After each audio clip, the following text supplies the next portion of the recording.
حبايب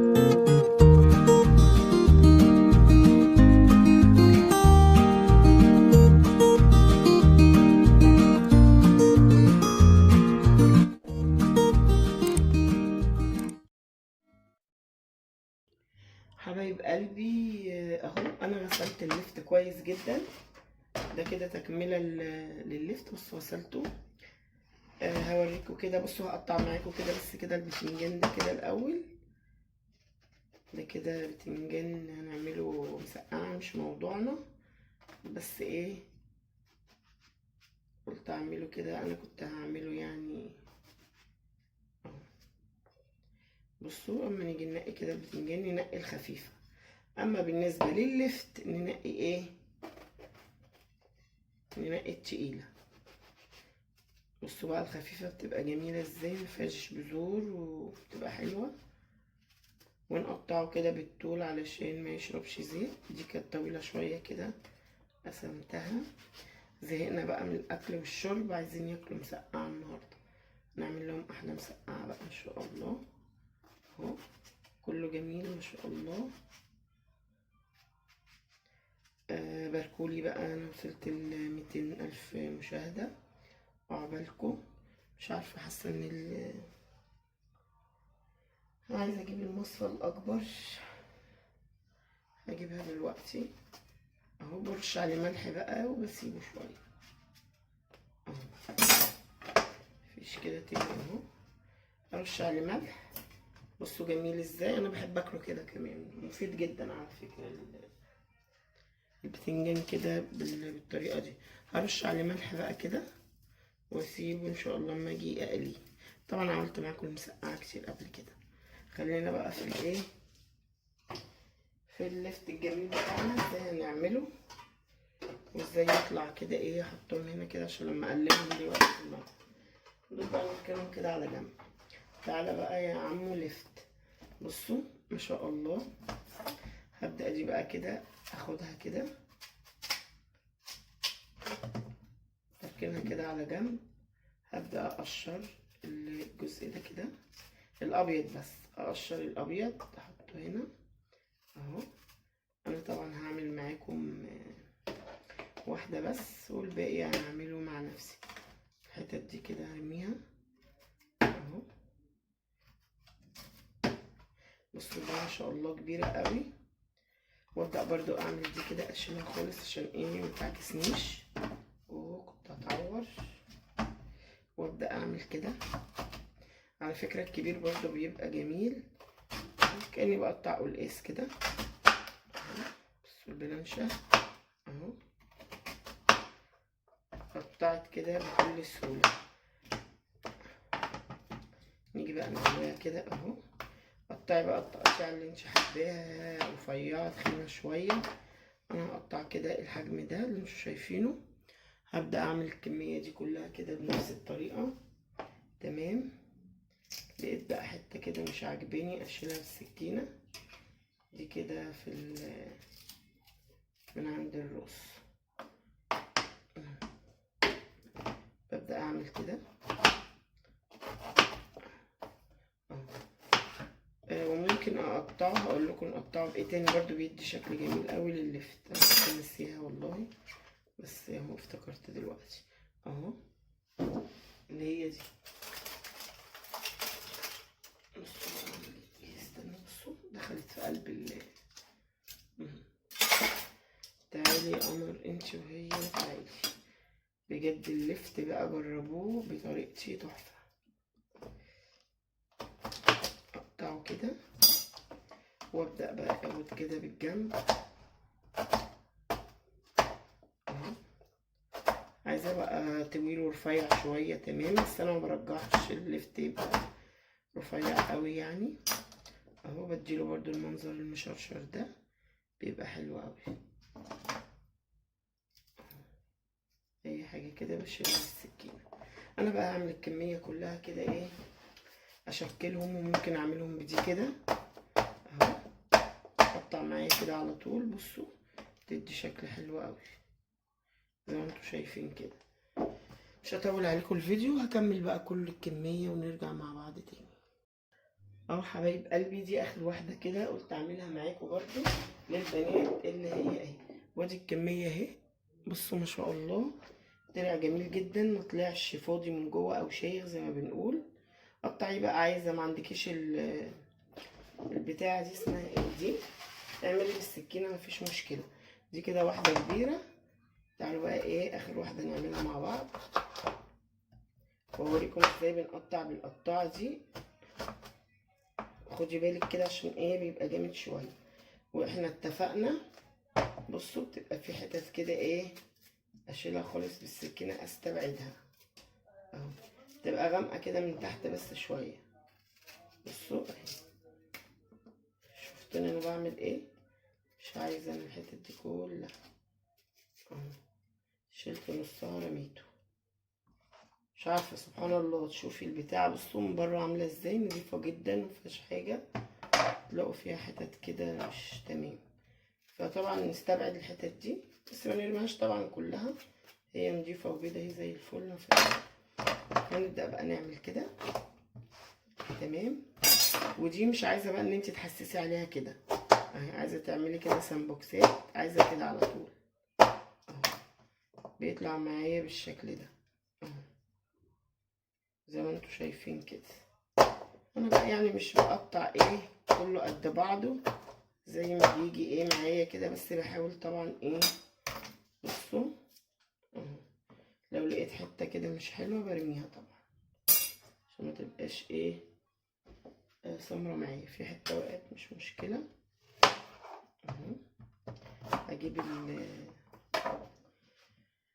ايه المقشره دي، هي دي اصلا مقشره بتاعت شيبسي اهو. تاخدي بالك طبعا وانتي بتعملي. لا دي تخينه شويه كده، هعملها يعني احاول اقسمها كده تمام. على فكره دي سهله جدا بالذات في اللفت، بتديله شكل جميل كده حلو.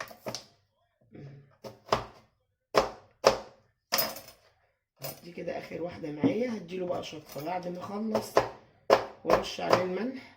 وبكره ان شاء الله اعمله علشان خاطر اجيب بنجرايه احطه له، لان انا بصراحه من الناس ما بعرفش اعمل اللفت كده من غير بنجر، لازم اديله لون البنجر الجميل اللي بيفرق معانا في اللون وبيبقى حلو تمام. بصوا عايزه اقول لكم بصوا عامل ازاي جميل جدا. نقي التقيله اتقل حاجه يعني فاهمه، مش التقيله اللي هي تمسكيها تبقى يعني في ايدك شويه، لا اتقل حاجه نقيها عشان يطلع معاكي كده جامد وحلو. عشان لو نقيتيه خفيف هيبقى عامل مش حلو من جوه، فاضي كده كده، انتوا فاهميني بقى اهو. بس هروح اشتغل بقى ايه في مصنع مخلل، ايه رايكم؟ على فكره بيبقى نضيف جدا طبعا المخلل اللي بنعمله في البيت، بنروح نشتري كده بالعشرة وب15 جنيه من السوبر ماركت، شويه ملهمش اي لازمه، بناكلهم واحنا قاعدين في الطاقه يعني. خلاص انا رميت دول، هبدا بقى ايه اشيل ده، انا شلت هنا قبل كده، اشيل بقى الباقي وارميه، وهبدا اخده شطفه واحط له بقى شويه ملح كده، وهقول لكم بنحط له ملح ليه للبنات كده الصغننين. دي طبعا هغسلها البلانشه دي، نرجع مع بعض تاني. حبايب قلبي اهي الكميه كلها اهي، بدات بقى حطيت ميه كده، شايفين الميه بتاعته برده نضيفه اهي، بس انا برده شطفته ايه مطرح ايديا كده وهي بتقطعه. هبدا بقى اصفي الميه دي، بسم الله ما شاء الله، بصوا 4 كيلو ما شاء الله اللهم بارك، يعني عملوا كميه كده ايه محترمه. هبدا بقى اصفي كده الميه دي خلاص كده، انا شطفته شطفه حلوه.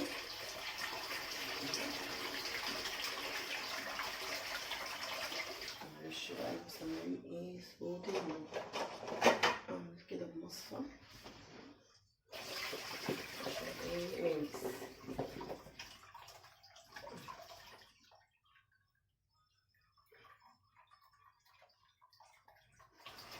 خلاص كده اهو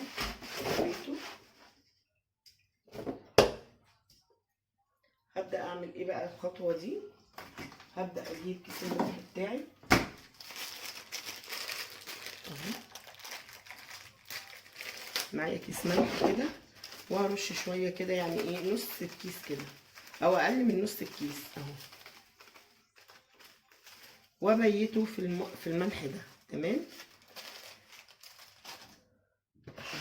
ابدا كده انقطعه كده اهو، مش هقعد اقلب بقى بايدي، دي وجعتني كده. لفيته بالملح، ببدا اغطيه، وبكره ان شاء الله بقى ايه نخلله مع بعض، نكمل تخليله ونشوف هنخلله ازاي.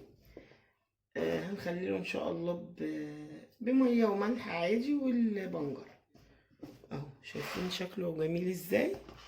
يلا هاتوا البراطين بتاعتكم، ويلا ايه تعالوا خدوا ايه، كل واحد ياخد برطمان لفت.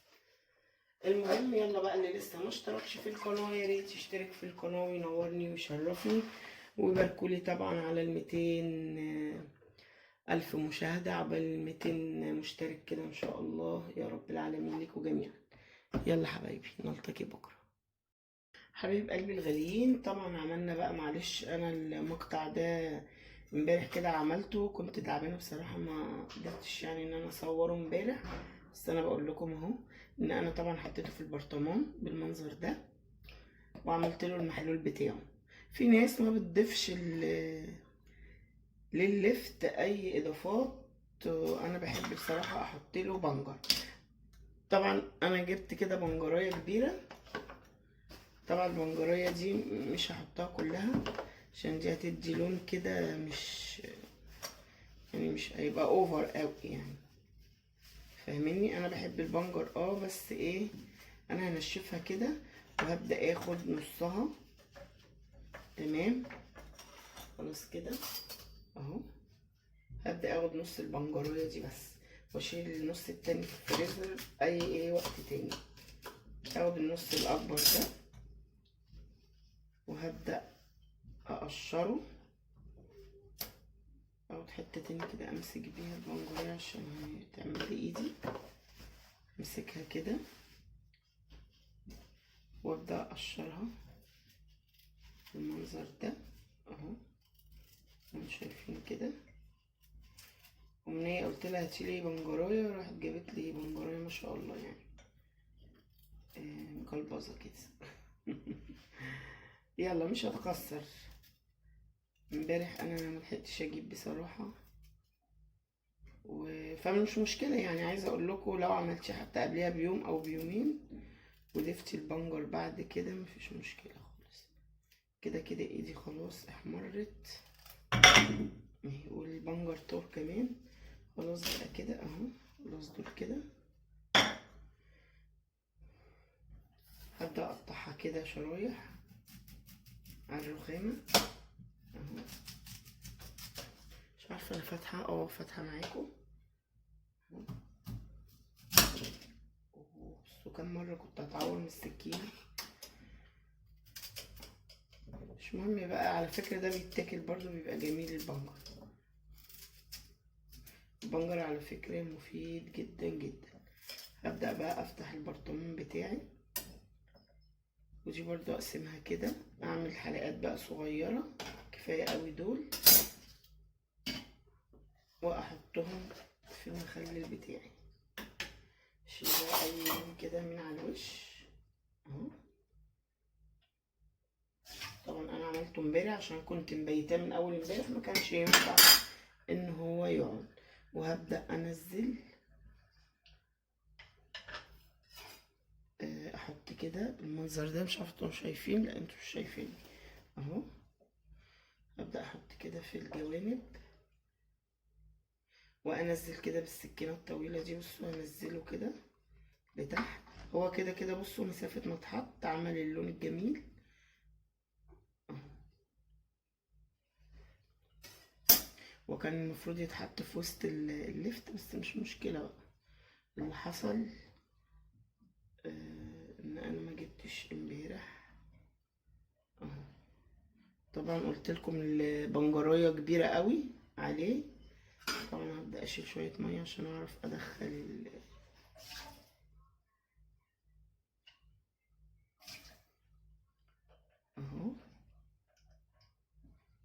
الله كده بالشكل الجميل ده. وخلاص كده مش مشكلة اهو. شوية كده بقى اميل البرطمان شمال ويمين، هيبقى تمام وزي الفل معايا. امسح كده الرخامة واشيل دي بقى في كيس لأي وقت تاني. تمام. هبدأ بقى اشيء في البرطمان اهو، شايفيني. اسيبه بقى شوية كده، الاقي البرطمان كله بقى اللون الجميل ده. شوية كده هوريهولكوا بقى لما اللون كله يكتمل كده. وحبايب قلبي بصوا لونه جميل قوي. انا بحب اللون ده بصراحة، ما بحبش اعمله كده على وضعه، بحس ان هو ابيض كده وشكله مش حلو. في ناس بتخلله كده، كل واحد حر يعني، بس انا بحب احط له البنجر بصراحة، بيديله لون كده جميل وبيفتح نفسك كده على الاكل باللون البنفسج بتاعه ده. مش هو بنفسجي برضو؟ لا ده مش بنفسجي يا جماعة، ده الاحمر ايه. لونه ايه يا امنية؟ راحت مني خالص في الالوان.